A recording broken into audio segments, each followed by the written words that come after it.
누가복음 11장 52절에서 54절까지입니다. 아는 것이 힘이다. 이게 베이컨이 한 말입니다. 지식은 대단히 중요합니다. 모르면 불안합니다. 모르면 자신이 없습니다. 모르면 당황합니다. 그래서 우리가 이 안다고 하는 것은 우리에게 큰 힘이 되어집니다. 그런데 어디까지 알아야 되겠는가? 오늘 우리가 살고 있는 이 시대를 지식사회라고 말해요. 그런데 지식도 얼마나 세분화되어 있는지 몰라요. 내가 어떤 것을 안다 그럴 때 어디까지 아느냐? 우리가 무슨 박사 이렇게 하면 이 박자라는 말은 넓을 박자거든요. 아주 널리 모든 걸 안다. 이게 박사잖아요. 그래서 옛날 시골에서 참 모르는 것이 없는 박식한 사람을 별명으로 박사라고 불러줬는데 요즘 논문 써서 따는 박사는 자기가 아는 것 외에는 모르는 박사입니다. 제가 알고 있는 카이스트 수학 교수가 있는데 오래도록 학교에서 가르친 교수입니다. 내가 물어봤어요. 수학에 대해서 아시냐고 그랬더니 목사님, 카이스트의 수학 교수가 여러 명인데 파트가 다릅니다. 저는 제가 수학에서도 가르치는 부분만 가르칩니다. 뭐 교수다, 박사다. 자기가 아는 것에는 전문가지만 그거 외에는 잘 모릅니다. 좁게 알고 깊이 아는 거죠. 그러면 우리가 신앙생활에 있어서 지식은 뭐냐? 대단히 중요합니다. 지식은 신앙의 기본 단계입니다. 지식 자체가 신앙은 아니에요. 그런데 신앙에서 시작해서 그게 동의하게 되어지고 동의할 뿐 아니라 이제는 신뢰하고 그 인생을 맡기는데 그 신앙을 상대에 대하여 믿음을 갖기 위해서는 내가 상대에 대해서 알아야 됩니다. 알아야 신앙이 생기는 거예요. 그래서 신앙에 있어서도 이 지식이 대단히 중요합니다. 사울도 이런 말을 했죠. 바울도 배우고 확신한 일에 거하라. 배워야 확신을 할 수가 있습니다. 마르틴 루터는 신앙이란 뭐냐? 신앙은 수용하는 것이다. 맞습니다. 그럼 뭘 수용합니까? 내가 들은 바 말씀을 수용하는 것이요. 내가 알고 있는 지식을 수용하는 것입니다. 그래서 그것이 신앙 단계로 들어갔을 때 이제는 내가 지식으로 설명할 수 없는 수많은 성경의 사건들, 불가사의한 일들도 이제는 지식을 뛰어넘어서 믿는 단계에 이르는 거예요. 중세기 철학자 안셀무스라고 하는 사람이 있는데 이분은 이런 얘기를 했습니다. 나는 알기 위해서 믿는다. 그러니까 이 안셀무스는 믿음을 지식 위에다가 올려놓았습니다. 믿어야 지식이 생긴다. 예를 들어 볼까요? 지구에서 태양까지가 1억 5천만 킬로미터라고 합니다. 우리는 자신 있게 얘기합니다. 그러면 재봤습니까? 날아가 봤습니까? 그것을 계산해낸 전문가의 말을 먼저 믿고 그 사람이 말하는 지식을 받아들인 거예요.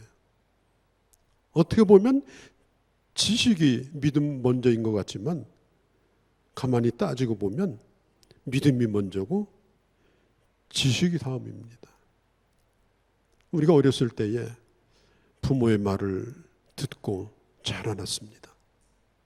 부모의 말이라면 모든 걸 우리는 믿었습니다. 믿었기에 지식으로 받아들였습니다.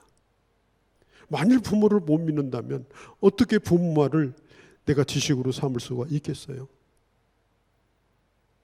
우리가 예수 그리스도를 믿고 나서 보니까 성경에 기적이 나타나고 알 수 없는 것들이 성경에 무수히 나옵니다. 그런데 믿고 나서 보니까 이제는 그게 믿음이 지식을 끌고 가는 거예요. 믿음이 지식을 튼튼하게 만드는 거예요. 그래서 믿음과 지식이라고 하는 것은 잘 조화를 이루어야 된다. 신앙생활은 호기심만 가지고 안 됩니다. 호기심 가지고 신앙생활을 하는 건 대단히 위험합니다.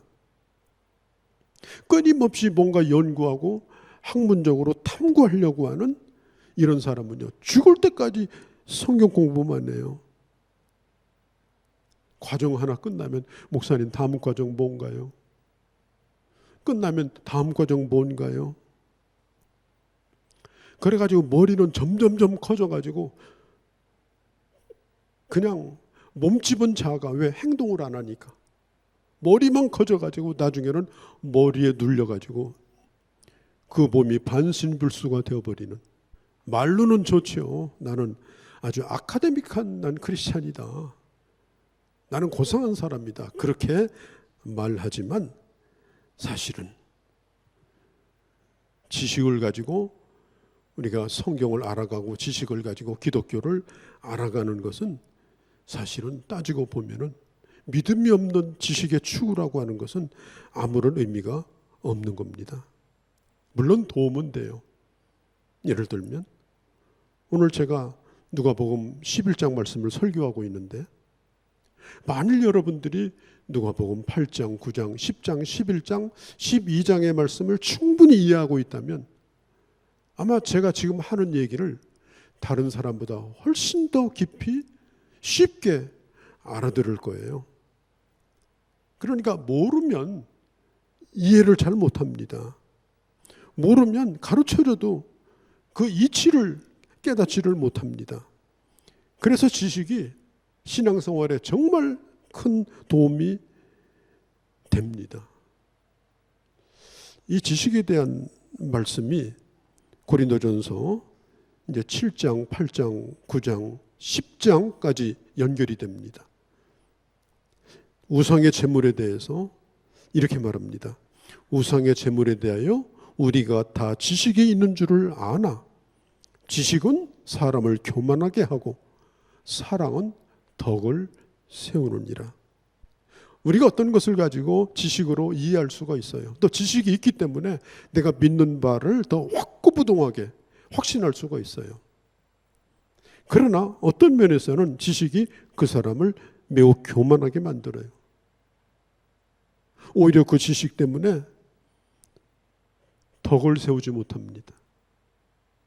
오히려 그 지식 때문에 잘 믿고자 하는 사람의 눈을 가려버립니다. 동방 박사가 유대 땅에 들어왔습니다. 별을 따라 들어왔는데 예수님이 어디에서 태어났는지 번지수를 모르겠는 거예요. 그래서 유대 땅 1번지인 예루살렘으로 왔어요. 거기서도 또 1번지인 왕궁으로 찾아갔어요. 박사들이 이렇게 물었습니다. 왕이 어디에서 태어났습니까? 그러니까 헤로드 왕이 완전히 그냥 정신이 나가버렸어요. 왕이 어디서 태어나다니. 이거 내버려두면 안 되겠구나. 찾아내야 되겠구나. 그리고 자기의 본심을 숨기고 종교 전문가들을 불렀습니다. 대제사장 서기관들을 불러다가 도대체 유대인의 왕이 어디서 난다고 했냐. 그러니까 그들이 이구동성으로 대답하기를 미가서 5장 2절에 베들레헴에서 태어난다고 정확하게 짚어주었습니다. 그래서 헤로드 왕은 베들레헴으로 군인들을 보내가지고 어린 유아들을 다 죽이는 비극적인 일이 일어났습니다. 베들레헴을 지목했던 종교 지도자들 가운데 단 한 사람도 그 왕이 누구이신지 궁금하지도 않았고 경배하고 싶지도 않았습니다. 아무도 거기에 간 사람이 없었습니다. 예수님이 태어날 당시에 종교 지도자들은 머리로는 성경을 알고 있었습니다. 그러나 믿거나 행동하지 않았습니다. 그리고 그렇게 하면서 백성들을 가르쳤습니다. 알고 있지만 믿지 않았습니다. 알고 있지만 행동하지 않았습니다. 그러면서도 백성들의 교사를 자처하고 백성들을 가르치는 위치에 있었습니다. 우리 예수님께서 이 지도자들에 대한 이 수준을 굉장히 높게 요구하십니다. 지도자가 뭐냐? 설교자가 뭐냐? 목회자, 전도자, 교사가 뭐냐? 이것에 대해서요, 예수님은 아주 철저한 기준을 요구하십니다. 아는 것은 극히 일부분입니다. 알고 있는 것을 믿는 거 하는 거고요. 믿고 있는 것을 네가 그대로 행하고 있는가. 그 다음에 가르치라는 겁니다. 앞에 것이 생략되고 가르치고 있다면 그것은 한 손으로는 모래성을 쌓고 한 손으로는 모래성을 허무는 전혀 무의미한 그런 행동이라는 것입니다. 오늘 이 성경 본문 좌우를 살펴보면 예수님이 바리새인을 내게 식사 초대를 받았습니다. 이 바리새인들은 그 당시 지성인이에요. 전문 학교를 다닌 사람들입니다. 전문 훈련을 받은 교사들입니다. 그들이 예수님을 초청해서 식사하면서 이야기를 나누고 싶어 했어요. 그들이 예수님을 인정해 준 거예요. 그런데 가만히 보니까 예수님이 식사하러 왔는데 예수님만 온 게 아니잖아요. 제자들도 쭉 데리고 왔죠. 그런데 제자들 가운데 아무도 손 씻는 사람이 없어요. 유대인들은 기본적으로 식사하려면 손을 씻고 밥을 먹거든요. 그렇게 해야 좀 깨끗하다. 이제 그런 의미고 또 위생적으로도 괜찮은 습관이에요. 그런데 제자들은 뭘 만든지도 모르는 그 때 묻은 손을 가지고 손도 씻지 않고 식사를 했습니다. 바리새인들은 예수님을 초청하는 것을 후회합니다. 저렇게 무식한 자들을, 저렇게 모르는 자들을 내가 초대하다니, 그러면서 불쾌하게 생각을 했습니다. 그때 예수님이 말씀합니다. 뭐라고 말씀하는가 하면 잔과 대접은 깨끗하게 하는데 너희 속에는 탐욕과 악한 것이, 그러면서 주님이 탄식해요. 그리고 42절에 보면 이렇게 말합니다. 바리새인 당신들은 얼마나 당신들이 알고 있는 것을 철저히 지키는 건지, 심지어 채소밭에 배추 잎사귀가 몇 개인지 열매가 몇 개인지 그 숫자 세 가지고 그 가운데 하나를 11조를 바치는 아주 철두철미하게 의무를 다하려고 하는 것을 내가 알고 있다. 예수님이 말씀하는 거예요. 그러면서 주님이 말씀합니다. 화 있을진저 너희 바리새인들이요. 아니 콩알까지 세고 채소 잎사귀까지 세서 11조를 드릴 정도면 얼마나 대단한 사람이에요. 상조해죠. 그죠? 그런데 예수님은 그들이 그렇게 하고 있는 그 현장이 뭐라? 화 있을진저 그랬어요. 너희들은 화가 있다는 거예요. 나도 알고 백성들이 너희가 하는 것을 보면서 야, 저 사람들 참 철저하다. 지식도 많고 행동도 참 철저하다. 그러지만 실제가 그러냐는 거예요. 너희 속이 시커먼데. 주님이 그걸 말씀하는 겁니다. 모차르트 얘기가 있어요. 근데 모차르트도 나이가 어리지만 팬들이 많았던 것 같아요. 요즘도 뭐 연예인들 팬들이 많잖아요. 그런데 모차르트 연구회라고 하는 팻말을 보았어요. 모차르트가 지나가다가 이게 나에 대해서 뭘 연구하나 하고 들어가 봤대요. 그랬더니 어떤 사람이 나와가지고 모차르트에 대해서 막 모차르트의 음악에 대해서 막 분석도 하고 열심히 설명을 하더라는 거예요. 가만히 보니까 자기가 곡을 쓴 것하고는 전혀 다른 해석을 하고 있는 거예요. 그래서 모차르트가 하도 엉터리 같아가지고 손을 들었대요. 저요, 저 할 얘기가 있는데요. 사람들이 이렇게 돌아봤어요. 누구도 그가 모차르트인 것을 알아보지를 못했어요. 그때 이렇게 얘기합니다.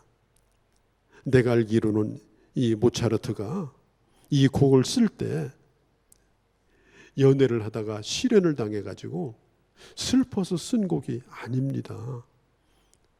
우리 해설가님의 이 해설은 잘못된 겁니다. 그러니까 그 해설가가 화를 내면서 얘기해달라는 거예요. 모차르트라면 내가 더 잘하는데 당신 누구냐고 나가라고 그러더라는 거예요. 여러분요, 내가 쥐꼬리만큼 아는 지식 때문에 망하는 거예요.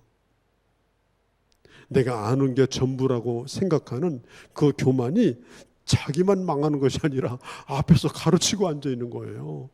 그리고 믿습니까? 아멘. 맨날 그러는 거예요. 그러다 보니까 교인도 망하고 교회도 망하고 다 망하는 거예요. 지금 45대로 보면 한 율법사가 예수님께 대답하여 가로되 선생님께서 어떻게 우리를 이렇게 모욕하십니까? 그때 46절에 주님이 말씀합니다. 가라사대 화 있을진저 너의 율법사들이여 자기도 지기 어려운 짐을 나도 그 짐을 질 수가 없어. 어려운 짐을 사람들에게 지어놓고 손 하나 갖다 가지 않고 도와주지도 않고 이 입을 가지고 다른 사람을 괴롭게 하고 있구나. 그러면서 오늘 52절의 말씀이 나오는 거예요. 너의 율법사들이요. 너의 율법사들이요. 지금 당신들이 가지고 있는 지식의 열쇠를 가지고 여러분 참 문이 닫혔는데요. 열쇠 가진 사람이 어디로 휴가 가버렸어. 정말 머리 아픈 일이에요. 그 열쇠 가진 사람이 중요하잖아요. 열쇠를 가진 사람이 와서 열쇠를 따줘야 되는데 그 사람을 찾을 길이 없어. 그러면서 열쇠 흔들고 다녀. 내가 열쇠 가졌다고. 지금 이 바리새인들이 그런 사람들이에요. 지식의 열쇠를 자기들이 독점하고 있어요. 우리들만이 성경을 해석하고 우리들만이 성경을 풀고 우리들만이 설교를 할 수 있고 우리들만이 교사를 할 수 있다. 우리들은 지식의 열쇠를 가지고 있기 때문에 절대 권위를 가지고 있다. 우리 말이 법이다. 그게 지식의 열쇠예요. 지식의 열쇠를 가지고 어떻게 해야 되겠어요? 그 지식을 가지고 다른 사람에게 천국을 가도록 문을 열어줘야 될 거 아니에요. 그죠? 하나님 앞에 갈 수 있도록 길을 열어줘야 될 거 아니에요. 얼마나 답답해요. 전부 문을 따줘가지고 이리 오시라고 초대해야 될 거 아니에요. 그 지식의 열쇠를 가지고 자기도 문을 못 열어. 그러면서 남도 못 들어가게. 그러면서 뭐라고 얘기하냐. 열쇠는 절대 누구한테 안 줘. 열쇠는 또 자기가 가지고 있어. 자기가 열쇠를 열지도 못하면서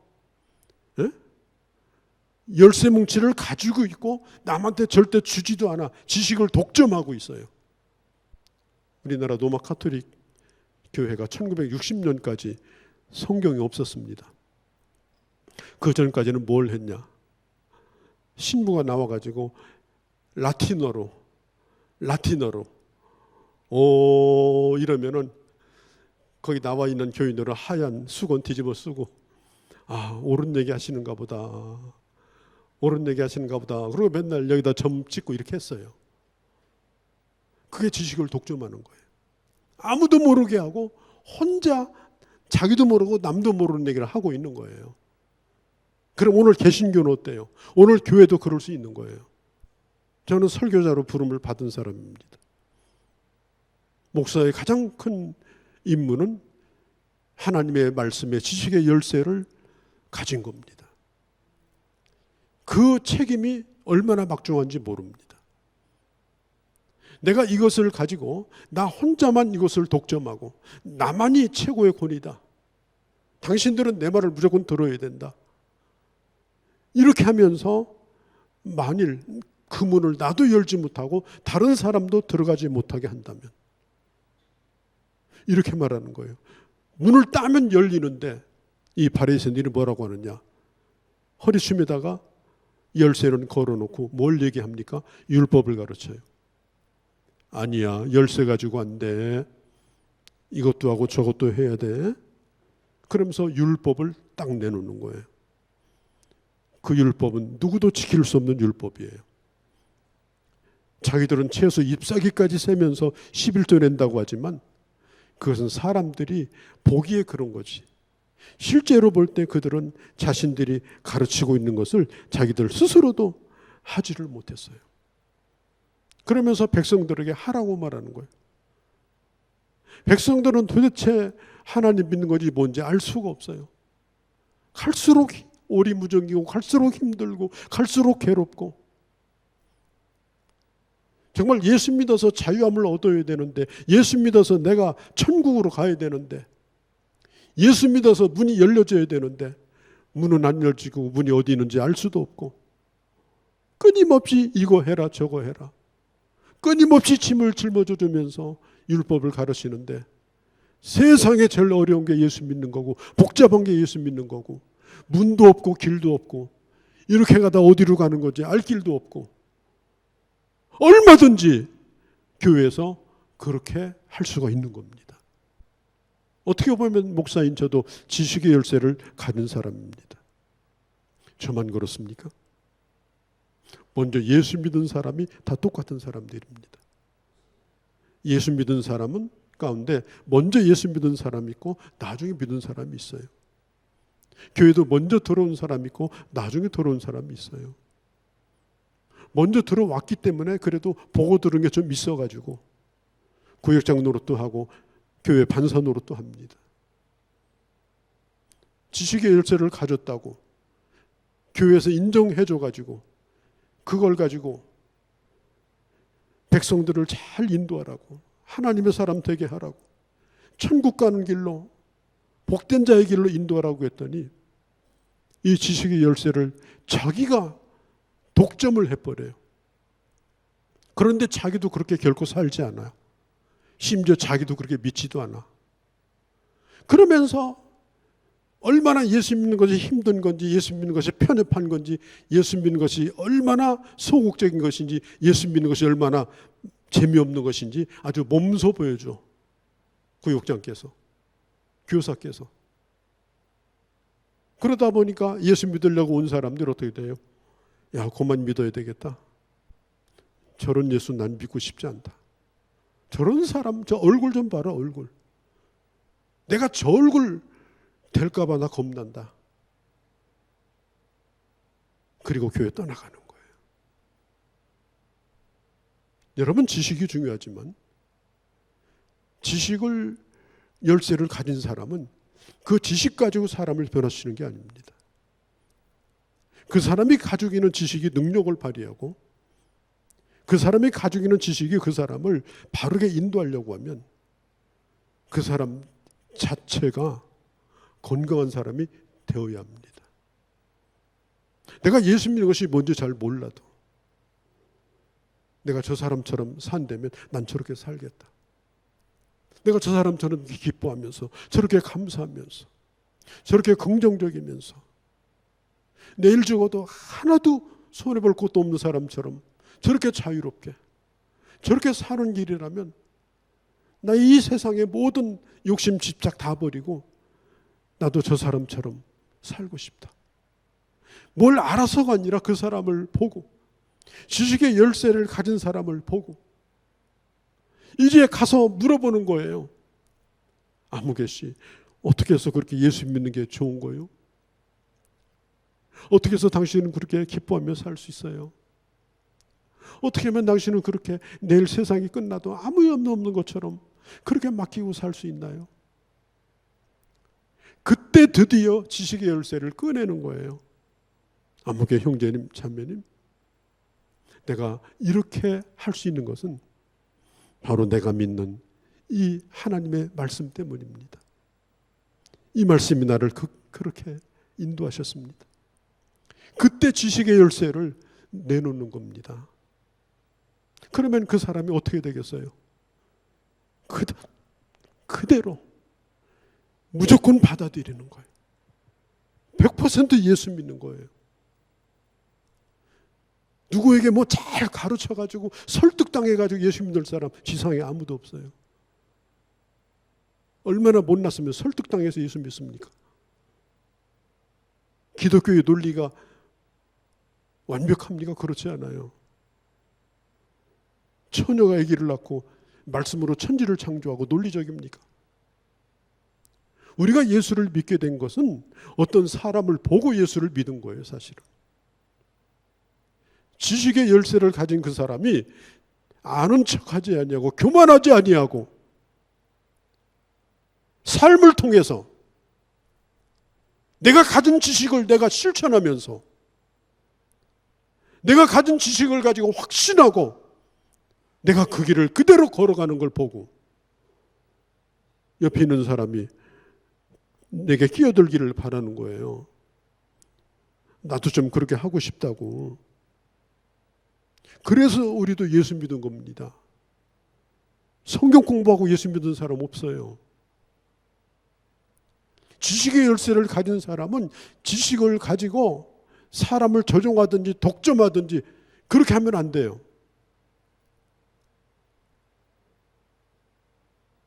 내가 믿는 바 그 하나님의 말씀이 얼마나 그 지식이 위대한지 내 삶을 통해서 그렇게 살아가는 것을 보면서 야, 나도 저렇게 한번 살고 싶다. 저게 소원이다.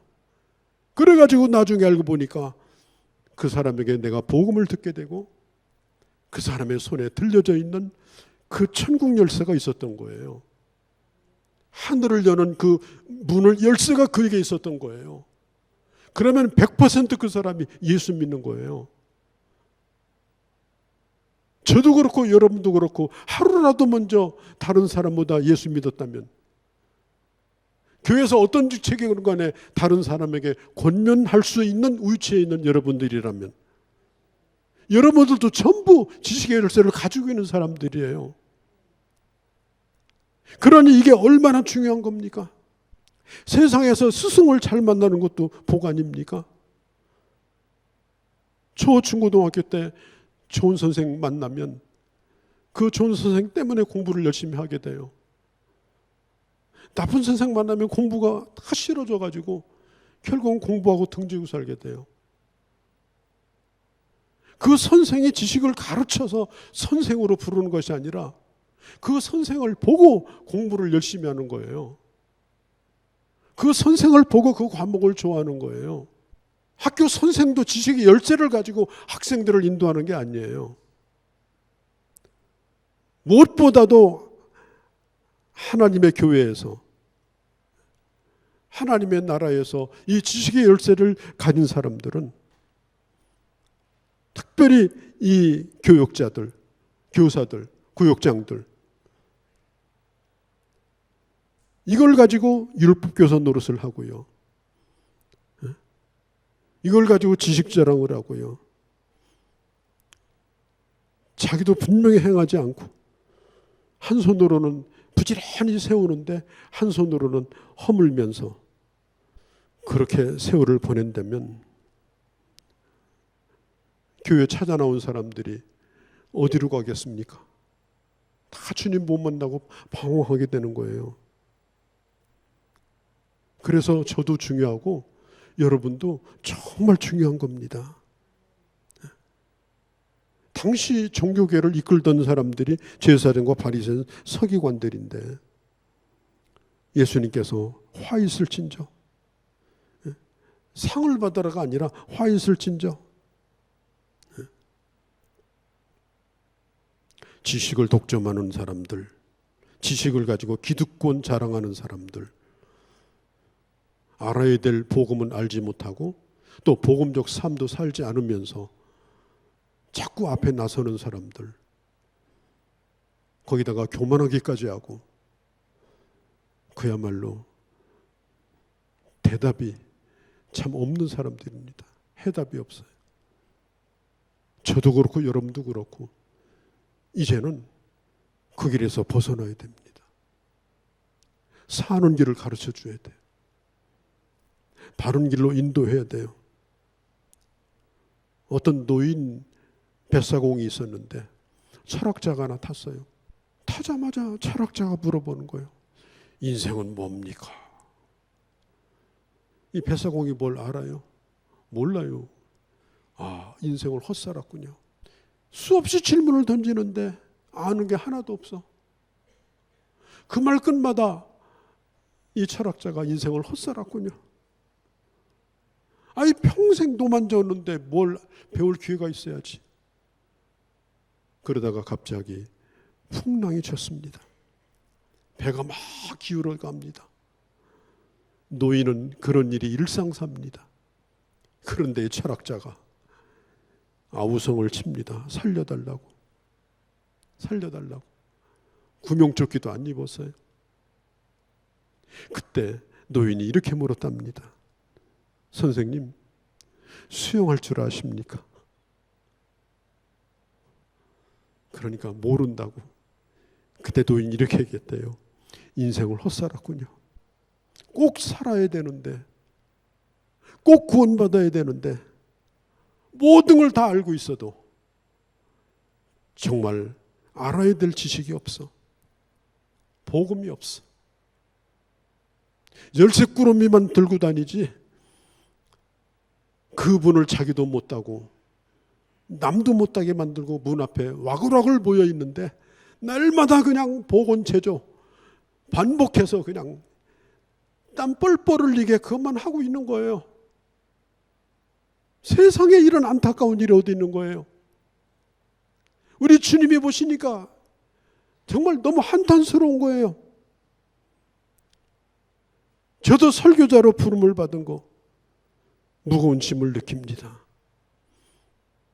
그러나 잘못된 선생, 잘못된 가르침, 이런 것들이 얼마나 한 사람에게, 한 교회에게 피해를 주는가 하는 것을 생각할 때에 이것은 하나님이 주신 축복이기도 하지만 이것은 어마어마한 중압감을 느끼지 않을 수가 없는 것입니다. 근데 못하니까 하는 척 하는 거죠. 사람들 많은 데서는 기도하는 척하고 오 여호와여. 사람들 없으면 또 안 해요. 사람들이 있는 데서는 막 못 나눠줘요. 그러다 아무도 없으면 안 여요. 다 챙겨가지고 가요.